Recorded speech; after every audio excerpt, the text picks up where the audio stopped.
Sir నమస్తే sir. నమస్కారం. ఎక్కడి నుంచి వస్తున్నారు? మేము హుజూర్నగర్ కాన్స్టిట్యూన్సీ నుంచి వచ్చినాం. ఉత్తమ్ కుమార్ రెడ్డి గారి కాన్స్టిట్యూన్సీ. ఓకే, ఏం చేస్తుంటారు? మేము వ్యవసాయం చేస్తాం. ఓకే, అయితే ఇప్పుడు రేవంత్ రెడ్డి గారి పరిపాలన ఎలా ఉందంటే ఏం చెప్తారు? రేవంత్ రెడ్డి గారి పరిపాలన బాగుంది. కాంగ్రెస్ గవర్నమెంట్ పరిపాలన బాగానే ఉంది. 6 పథకాల్లో ఇందిరా మిల్లు ఒకటి, సన్న బియ్యం బాగా సక్సెస్ అయింది.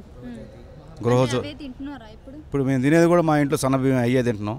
3 నెలలకు ఒకేసారి ఇచ్చారు బియ్యం. బాగుంది. బిల్లు నాకు 200 యూనిట్లు కరెంటు బిల్లు శాంక్షన్ అయింది. కరెంటు బిల్లు కట్టట్లేదు మేము. పరిపాలన బాగుంది. పథకాలు కూడా బాగుంది. మహిళలకు బాగా ఉచిత బస్సు సౌకర్యం కల్పించారు. ఎక్కడికైనా బాగుంది. ఆడవాళ్ళకి మన లేడీస్ మనకు బాగుంది. ఎక్కడికైనా మంచిగా ఆధార్ కార్డు చూపిస్తే ఎక్కడికైనా ప్రయాణం చేసుకొని మళ్ళీ సాయంత్రకాలం తిరిగి వస్తారు. బాగుంది. కాంగ్రెస్ గవర్నమెంట్ పరిపాలన బాగుంది.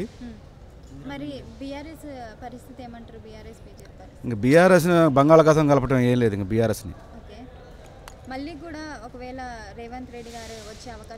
మరలా వచ్చేది కూడా కాంగ్రెస్ గవర్నమెంటే. రేవంత్ రెడ్డి ముఖ్యమంత్రి అవుతాడు. పరిపాలన బాగుంది. పథకాలు బాగున్నాయి. పథకాలు పబ్లిక్లో పోయింది. మొన్న సన్న బియ్యం మటుకు 100కి 100% జనంలోకి పోయింది. తినేది మొత్తం ఆ సన్న బియ్యమే తింటారు. ఫ్రీగా సన్న బియ్యం ఇస్తారు కాబట్టి అవే తింటారు. Subscribe us and press the bell icon for more interesting updates.